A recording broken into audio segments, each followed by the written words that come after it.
देश में ईंधन की कमी को लेकर पीएम मोदी ने हाल ही में जनता से अपील की थी कि वर्क फ्रॉम होम करें, विदेश यात्रा टालें, सोना न खरीदें और भी बहुत कुछ। यहां तक तो सब सही था, लेकिन विवाद तब बढ़ा जब इस अपील के बाद पीएम मोदी खुद ही 5 देशों की यात्रा पर निकल गए। इसे लेकर सियासत खूब गरमाई हुई है। इसी कड़ी में कांग्रेस प्रवक्ता पवन खेड़ा ने प्रेस कॉन्फ्रेंस कर क्या कुछ कहा है, जानने के लिए देखिए ये रिपोर्ट। पश्चिमी एशिया में जंग की वजह से भारत में ईंधन संकट मंडराने लगा है। देश में पेट्रोल डीजल के दाम बढ़ गए हैं, पेट्रोल पंपों पर लंबी लंबी कतारें लगी हैं और ये सब कुछ पीएम मोदी की उस अपील के बाद हो रहा है जिसपे उन्होंने जनता से कहा था कि वर्क फ्रॉम होम करें, विदेश यात्रा टालें, सोना ना खरीदें। अपनी इस अपील के बाद पीएम मोदी 5 देशों की यात्रा पर निकल गए, जिसमें यूएई, नीदरलैंड, स्वीडन, नॉर्वे और इटली शामिल है। विपक्ष का कहना है कि पीएम मोदी जनता पर महंगाई का ठीकरा फोड़कर खुद विदेश घूम रहे हैं। अब देश की डगमगाती अर्थव्यवस्था को लेकर कांग्रेस प्रवक्ता पवन खेड़ा ने प्रेस कॉन्फ्रेंस कर पीएम मोदी पर बड़ा हमला बोला है। उन्होंने कहा, बीच संकट के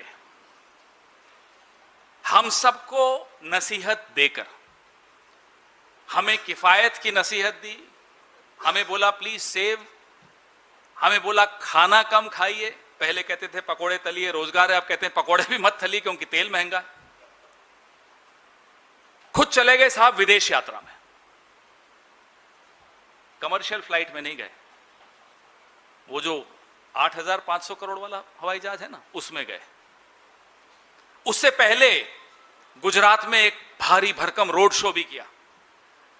हमें कहा अपने वाहनों में तेल मत। पवन खेड़ा यही नहीं रुके, उन्होंने पीएम मोदी पर हमला बोलते हुए आगे कहा कि पीएम मोदी कहते हैं कि देश में जो संकट आया है उसके पीछे दुनिया में चल रहे युद्ध जिम्मेदार हैं, लेकिन हिंदुस्तान की इकॉनमी पहले से ही ठीक नहीं चल रही थी, जिसकी चेतावनी हम कई सालों से दे रहे थे। लोकतंत्र में विपक्ष और मीडिया वो आईना होता है जो सत्ता को सच्चाई दिखाता है। अफसोस कि सच से डरने वाली मोदी सरकार इस आईने को तोड़ रही है। मानते हैं हम कि ये जो युद्ध है ये एक हार्ट अटैक है, लेकिन आप पहले ही अस्वस्थ थे, यू वर अनहेल्दी, और हम बार बार आपको चेतावनी दे रहे थे कि साहब अर्थव्यवस्था अस्वस्थ है।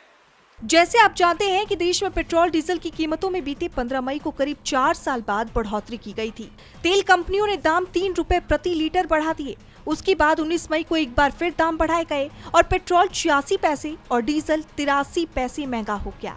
विपक्ष ने पहले ही चेतावनी दी थी कि सरकार किश्तों में वसूली करेगी और अब हो भी ऐसा ही रहा है, जिसके बाद सियासत गरमाती जा रही है। डीबी लाइव की रिपोर्ट।